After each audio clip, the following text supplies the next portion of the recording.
What's up? What's up, guys? What's Hey, up, guys? Welcome to Freestyle Friday, episode first number time. 31.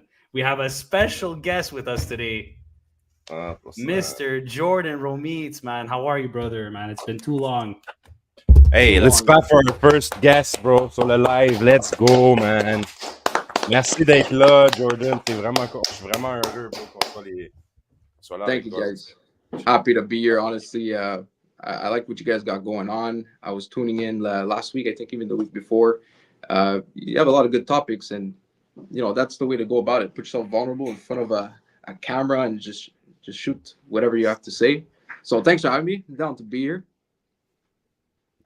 It's a pleasure, bro. Actually, it's an honor to have our first guest, puis que ce soit toi. I'm sure our guest will also like to know who you are, what you do for a living, and I'll let you present yourself, bro. Thank you. So for those who don't know, we go way back since we're kids. Grew up in the Laval. We were hanging out, playing sports. I'm talking like early 12, 13 years old. Vimont, Laval. Let's be Until precise. like our 20s, still hanging out. But I think we're a cool bunch of misfits that just really, always trying to do something cool, interesting, trying to stay out of trouble as much as we could. But that being said, now all grown up, I work for the bank. It's been over 12 years, in various roles. My current role right now is I work with business owners, help them understand the banking system financially, investments on the credit side. So I've been doing that for over a year now. And that's it. I bumped into Jordan recently in Portugal, so we got to speaking, and one thing to the next. Here I am. Nice stuff. Yeah, that was pretty cool. That was pretty cool. I was just on my Instagram. I'm in Portugal. I'm working, and I'm on my Instagram feed, and I see Jordan Romeets, Lagos. I'm like, bro, what are you doing in Lagos, bro? 20 minutes away from me, man. This guy doesn't even call me, doesn't text me. I'm like, bro, what is that? He's fucking 20 minutes away from me, and he doesn't text me. That I'm like, bro, what are you doing? He's like, nothing, bro. I'm in Lagos. I'm like, bro, come on down. Next thing you know, he gets on an Uber. He comes down to my city in Portimao. We end up shooting the shit. We end up going out. We had a good time, and man, it was nice to see you, Jay. It's been too long. We go way back, buddy. We go way back. Fel, I don't know if you were there too back in the day when we were like 15, 16 years old. I remember. I was there. I was in the background. Crazy. Me and Jay were always like, man, we were always selling shit. That's why I think this guy's the perfect candidate to come on the podcast. Ever since we were kids, just some people like sell drugs. Us, we sold DVDs, we sold phones, we sold like all kinds of stuff. Ed Hardy hats. I don't know if you guys remember Ed Hardy. Eh oui, j'en ai acheté. J'en ai acheté. You were a buyer. Ouais, I was a buyer. Winners. I would go to New York on Canal Street and just pick up like 20, 30 Ed Hardy hats. This is when they first came out. And I would drive back across the border with like 30 Ed Hardy hats. And they looked pretty nice. Paid them like, I don't know, $5 each, and we resold them. We're just standing on the street corner, bro. I don't know. A bunch of kids picked up that thing. I don't know if you guys use the website Nike 86 new. I don't know if you guys knew that website. That was a shady website. I was using that site. I was selling the Abercrombie and Fitch jackets at my school, probably in the same time that you guys were selling the Ed Hardy hats. Shout out to Nico Page, guys. Sorry, I have to shout out Nico Page before. I had to say Nico Page. I sold him. He doesn't like that story. I sold him the cheats on the N64 cassette. You remember, guys? The 007. Hey, you bought me for $5 the cheats on the cassette. Remember that? I hustled you. Il aime pas ça quand je raconte ça. Non, c'est pas vrai. Page 2 is a hustler in his own way, this guy. Yeah, he is, bro. He was part of he was the OG, bro. He was with us, bro. CD keys, all that. Yeah, bro. We used to sell Diablo CD keys. I'm not gonna get too much into it because I probably can't say exactly how we got our hands on them. We used to sell Diablo CD keys. You know, I don't know if you know the CD keys, like to play online. No. Yeah. We're not supposed to. But but yeah. Anyways, but look, it's just to say, man, it's like I cherish those times because like it teaches you a lot. You know, like maybe we didn't do it in the most appropriate way or whatever it is. We were just kids at the end of the day. We're just kids. We're trying to, you know, you're trying to make money. You're trying to like hustle and stuff. And I like the fact that it was in us at a young age. And like there's positives to draw from these experiences, even though they weren't the most kosher ways or whatever it was. We were young. We were what's learning. kosher? What's kosher in this life? Like and let's be honest. Like I see you smile, Jordan. Like let's be honest. Like these clients, and I don't want to talk about clients, but like everyone has to open, you know, at some point their books and you have to open up, you know, and let if you're a banker, you know a lot about people's drawers, a lot more than even their doctor, you know. Sometimes like they some people, they will finally tell you once all the when it goes down, like when they're really in needs and they really need the money, they really need the financing, they really need to, you know, get the equity on their home and refinance the business. When it really goes down, that's when you understand that nothing's kosher anymore. Everyone has their little on the side that they don't want to talk about, and j'ai l'impression qu'à un certain moment donné, it's also like it's having a balance of what's kosher. George, you should tell me what's really kosher. Look, how should you be kosher? Let me explain. Okay. So let me explain. Let me give you one example. We spoke about the days when we used to build the tree houses when we were 12, 13 years old. Jay, I think you were there those times, right? When we were building the tree houses on Freestyle again and on Saint Beatrice. Like the way we got the materials to build that tree house. Do you think at 12 years old we went into Rona or Renault Depot or Monsieur Marcel? What's that place? Marcel or whatever. Anyways, do you think we bought those materials we used? Bro, I'm like, it's.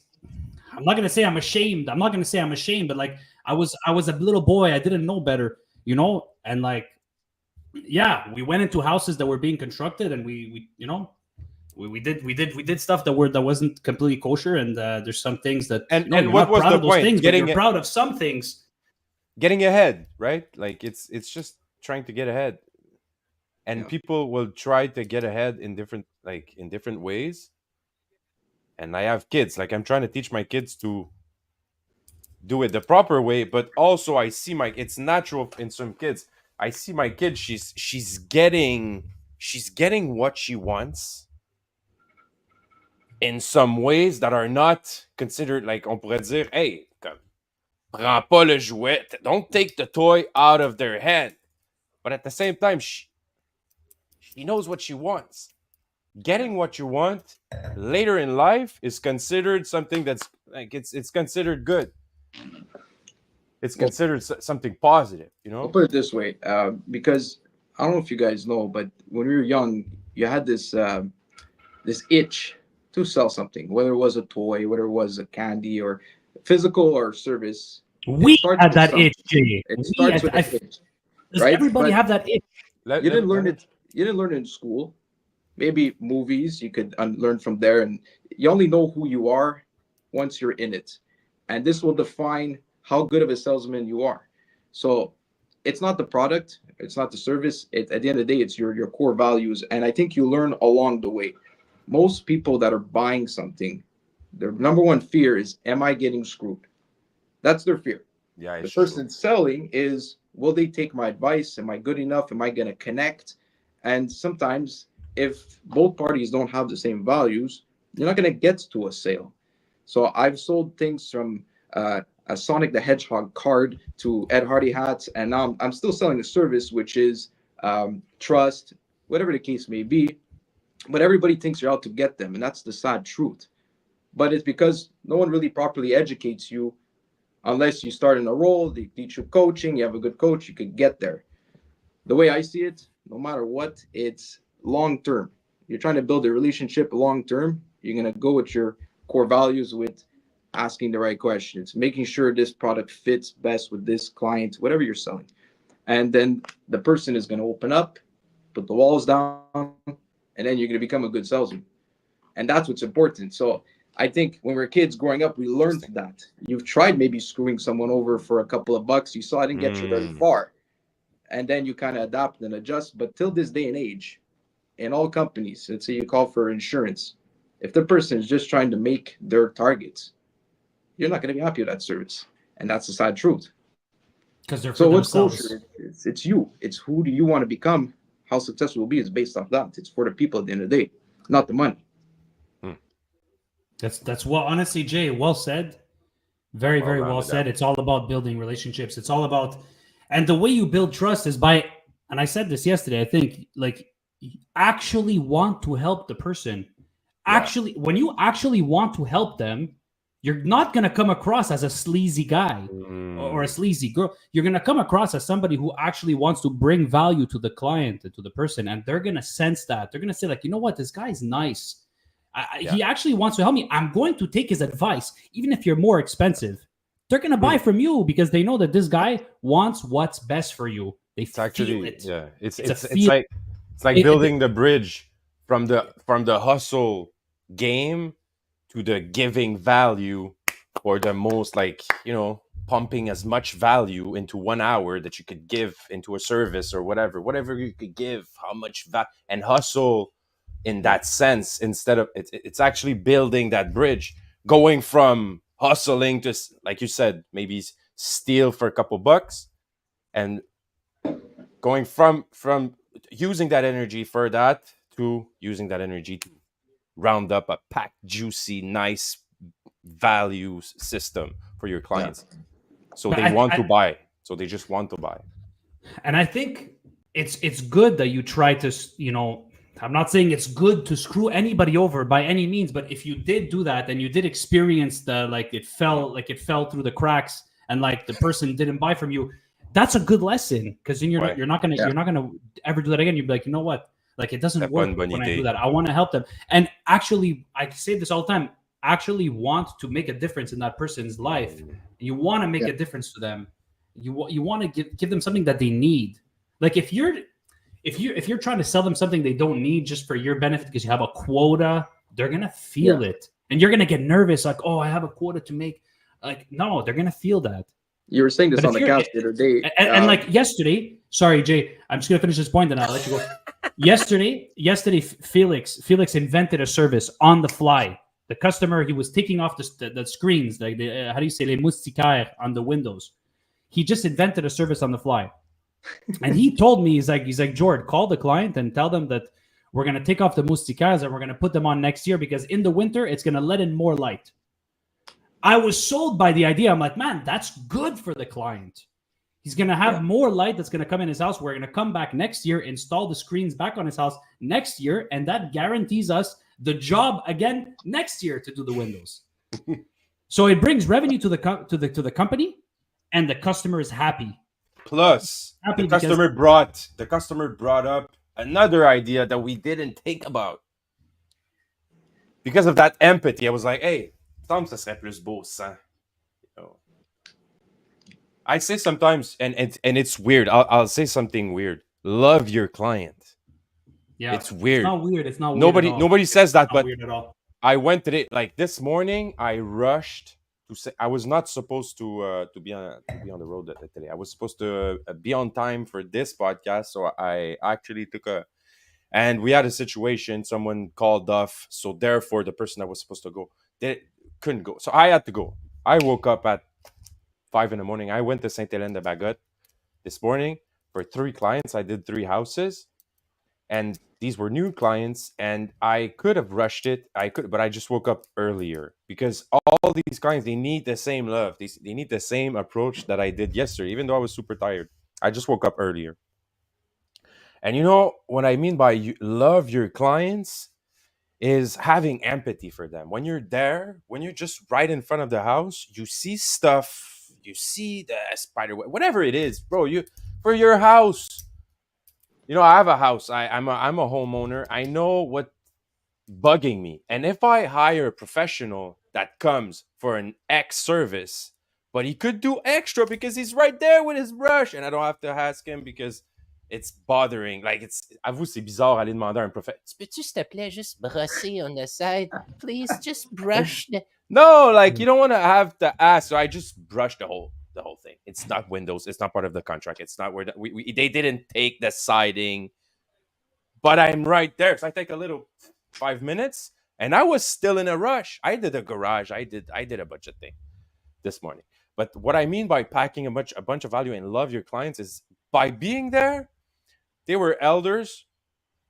Obviously, they paid us because they were older folks. They have issues doing it themselves. Yeah.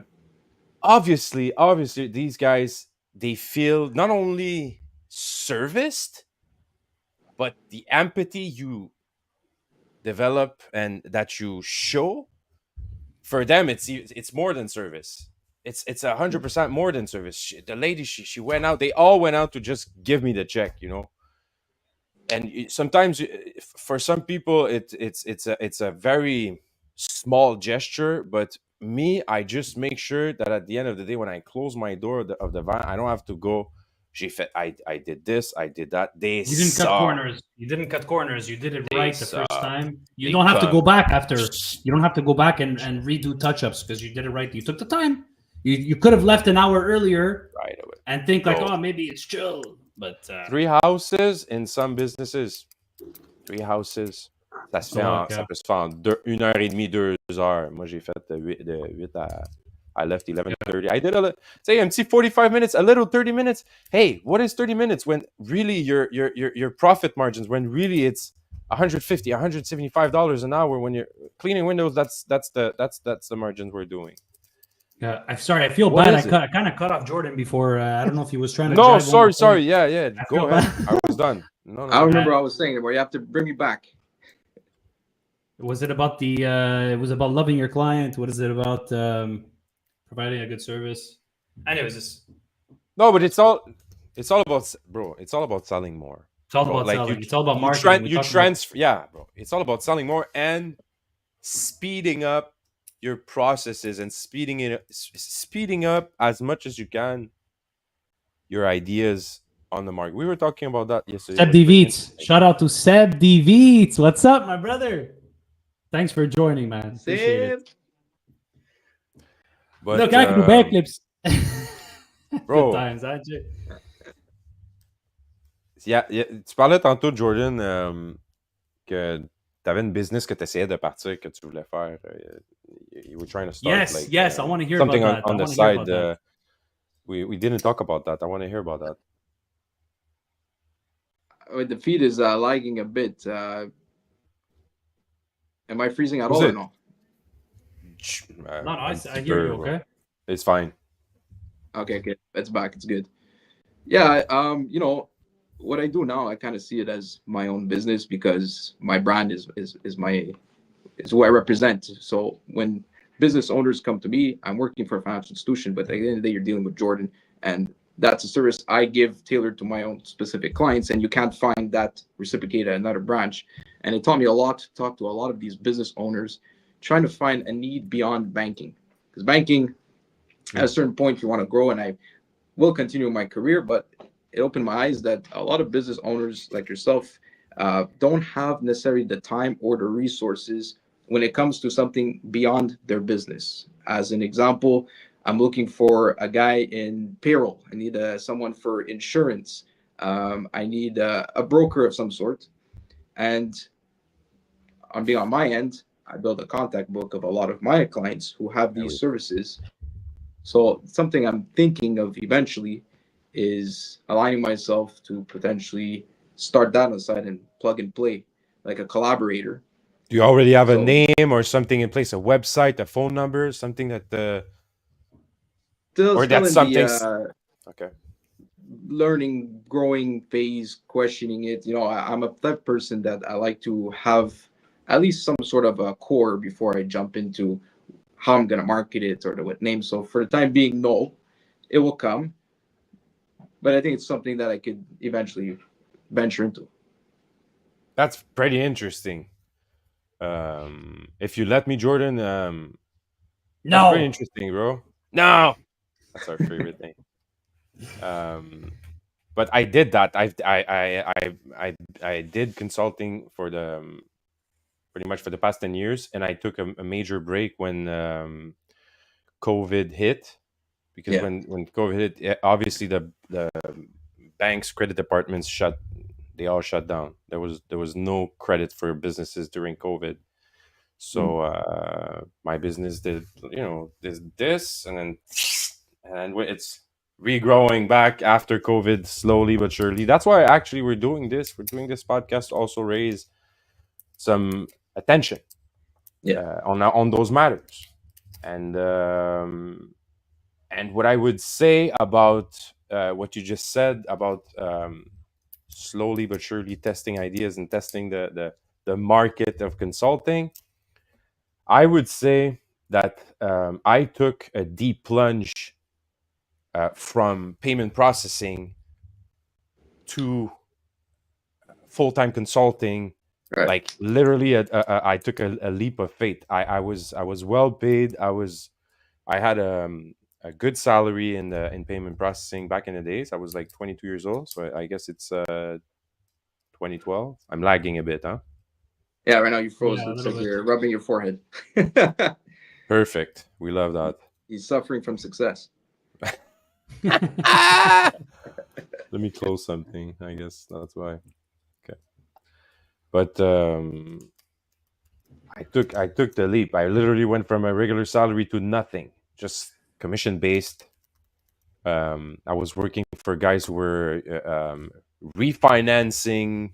I was doing refinancing at the beginning. We were refinancing businesses through the equity. It was a bit of a shady business. I got into this that got me into really specifically business financing.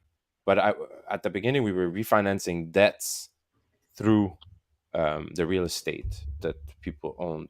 So if they were owing whatever at their gazebo at 17% interest, like, and they were struggling, we would refinance that. But I merged to financing a little after, and I took a lot of time to start that business, and that was pretty much my mistake, because now redoing it, I realized that, especially in these times, because everything has to be redone, there's a lot of businesses struggling. You can't finance bad business. You can't finance.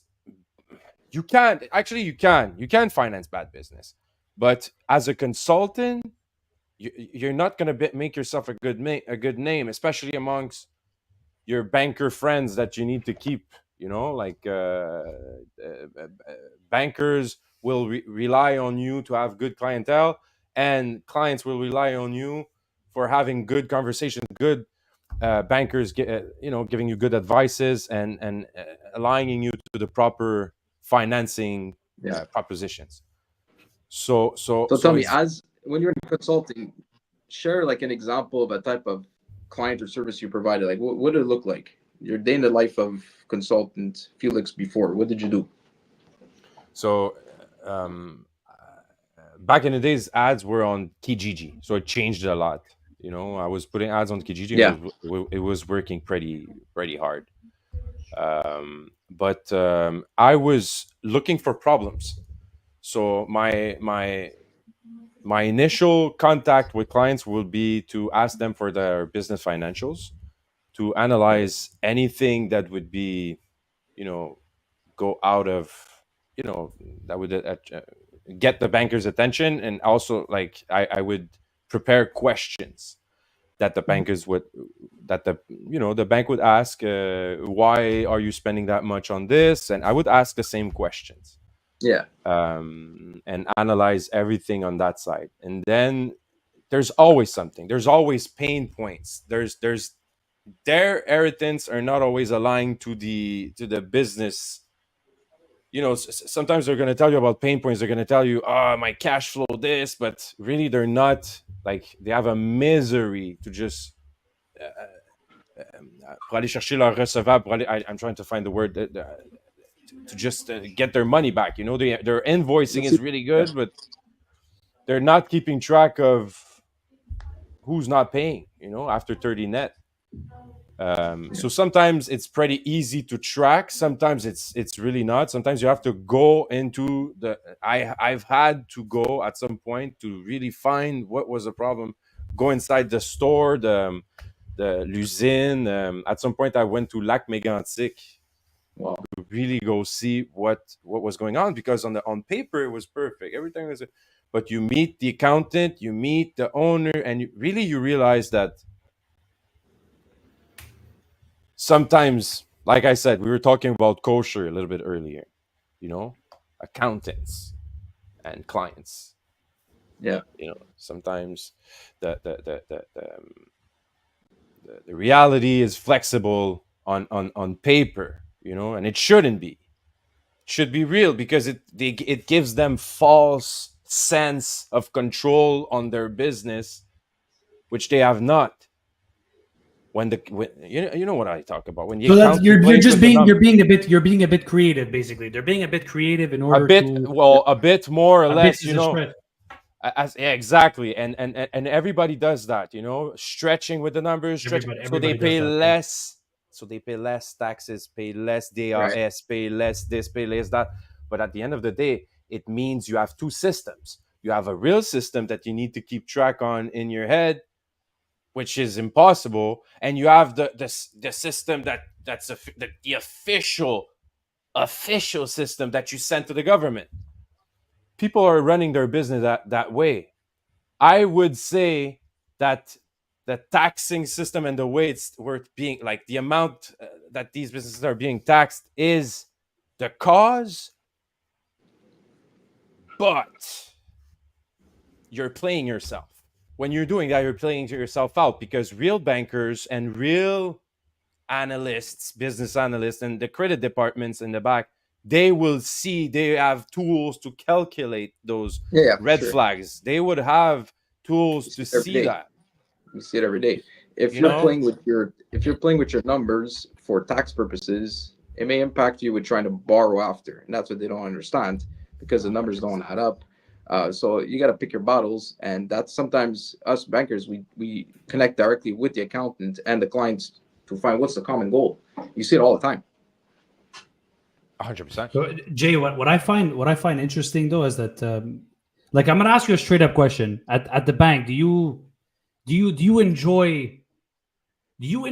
actually enjoy waking up in the morning and going to a job? Obviously, you're working at the bank, but do you enjoy your job? Do you like it? And I ask that because I see that you're starting a business on the side. Is the side business that you're starting, is that because you're trying to do like a side business and have your job as your main job? Or is it because eventually to maybe build something that you can call your own and kind of be your own boss? Like, what's the goal of, you know, starting that side business? It's a good question. Nobody wakes up and says, I want to be a banker. It just doesn't exist. And nobody says, I'm going to go to school. I'm going to be the best business banker, financial investment. Like, there's no passion there. If someone tells you got a passion for stocks, you're lying to yourself. So that's the first thing, is once you understand that truth, is, okay, well, why do I do it every single day? Because I'm good at it. What I'm good at, I say I don't work for the bank. I work with people. It's a people's role. That's why relationship building, understanding, empathy, and then explain to them how to use this complicated system that is complicated for them, and we need us to facilitate it. That's why robots didn't replace certain roles in the relationship service role. Plus, the banking, I got to give a lot of respect to it, because that was my education. After school, they taught me everything. I learned about investments. I learned about credit, retirement, basic accounts, life stages, what's important. That helped me shape my life. And thanks to that, there's always growth for opportunity. But if you tell me, do you love the banking industry. No, I love the people. I love the clients. I love the help. That's why I like it. So tying this with consulting, I'm not saying I want to make a switch and just jump into that. I think it's important to have your foundation. Like example, you have your money, your income, and then you start putting it tax free. You start putting RSPs. So this is like, okay, can I do more besides just my regular income? And how do I earn more? So for a while, I had a rental property, made good money with that. I sold it afterwards. That was extra. Now it's how do I reinvest in myself to earn? If it's something that starts slowly, 1 client, 2 clients, start being good at it, and I see that this is something that can grow, or maybe I need the banking to continue to grow contacts and we work together, as long as it's not obviously a conflict of interest, but just to say, that's the question. Where can it launch? Who knows? I'm not ready to just drop and just jump into something else. No, it has to make sense. So you're just what I understand is you're just, and I've known you for a long time, Jay. You're just an ambitious person. You want to accomplish so much, and I love that about you, man. It's inspiring. It really is. It's really inspiring. That's, man. You work a full-time job, and then you go home. You have other duties, I'm sure, and then you're just working on this side thing. It's starting. Thank you. And again, you motivate people your own way as well. I mean, from the day I met you, you're looking at always trying to do more the right way between me and you. And even now, you have your full-time job. You try the Amazon stuff. So that encourage people like me who say, you know what, why not? Why just sit down and we're not settlers, And I think it goes back to what you were saying the other show. Where you're saying we're was it B and C level students? I think it ties a lot to that, in the sense that you got to make it. You got to make it somehow. And the book smarts you have versus street smarts. I was always one to be. I could be very good at book smart if I'm interested in the book, but bro, smart understanding people was more. No, you're a smart kid. You're both. I guess you're both, man. Like, yeah. You're still a banker. You still have a full-time banking job. Like most people won't get that, or most people, you know what? They will only get one. One type of knowledge, street knowledge, or because those are 2 different curriculum. Like if you really think about it, it's hard to switch from the other, like from one to the other. Yeah. No, absolutely. But just to say, example, when I had to learn and study investments, pass my investments exam and understand how it works, not for anything, I excelled very well. But if you ask me to do it in school where I didn't know if it was important, or learn biology, I couldn't care less. I didn't want to be a doctor or anything. So the school system didn't work for what I thought I needed to be successful. But if what did you do? What did you do for money during school? Sorry to cut you. I'm so curious. I did so many different jobs, but in school, like my first sale I did was in elementary school, grade 4. I remember to this day. My dad, I went to play racquetball, and he brought back this Sonic manette, and inside there was Sonic cards, Sega. I went to school. I was just in the bus playing with them, and this kid looks at me and goes, "Oh, that's cool. I like it."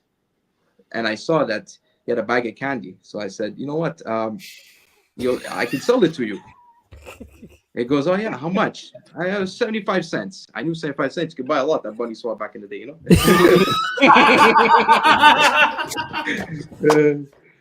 So he accepted. I made the money. Then turned out 2 days later he wanted it back. But me, I already spent the money. I bought the candy. And then he told the principal. They brought me to the office. I had to write a letter. I'm sorry, this and that. But I liked something. The adrenaline of doing that sale. The feeling was wow. When you're a kid, that adrenaline feeling is such a rush. It's a rush. Yeah, it's a rush. Like, to be honest, I would rather oh, sorry, Jay. I thought you were done. My bad. Just in school, because he said what did in school. After that, cell phones were coming out. There was the flip phones, the internet phones, MP3s. So it was bartering, buying one, selling it to some other kids. Back and forth. Then the Ed Hardy came along. That was thanks to you, because you showed up with a bunch of cats. I found a Chinese website. I made a book, like a catalog, And the school I went to was mostly, it was a French school, Horizon in Oh yeah, St. really? Rose. You went to Yeah, Horizon? yeah. Oh really? So the demographic, I knew they didn't know what Ed Hardy was. They would like it, but I was honest with them. I told them, guys, Horizon this Jeunesse is. back in the days, bro. I go, this is fake. Oh, Like, this is fake, but you're getting a good deal here. So me and my buddy, we showed up at school, head to toe, dripped out, Ed Hardy, cap, hoodie, and everyone. And we just sat in the it was like a cafeteria area. All the students were there, so we stood out and like, guys, what is this? bro. At least you were an honest guy, man. I wasn't as honest as you were, bro. Ah ouais, moi non plus. Moi non plus. Moi, je disais que c'était des vrais, bro. C'était des vrais. And I felt, and you feel bad, like we all done, I'm sure, like shady things like that, lying or whatever. It's not a nice feeling. You don't go to bed at night enjoying that. I don't know.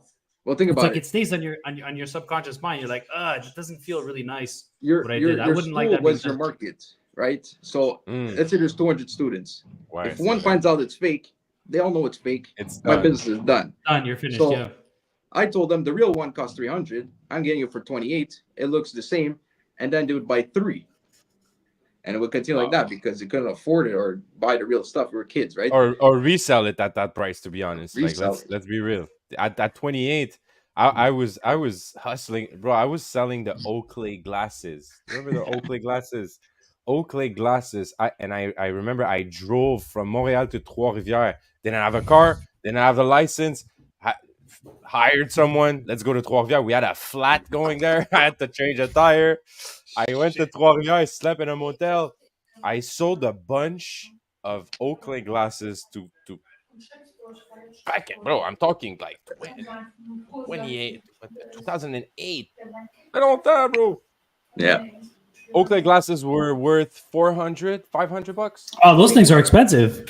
No, like if I'm not mistaken, who was it? Kev. Hey, Kev, comment ça va, bro? I I was noticed selling Kev them is for in the chat. $120, telling them, yeah, they're the truly real ones. Ils ont un petit scratch sur le côté. I was making scratches on the thing, like, ouais, il y a une scratch dessus. C'est pour ça qu'ils l'ont vendu moins cher. Jordan Mancini.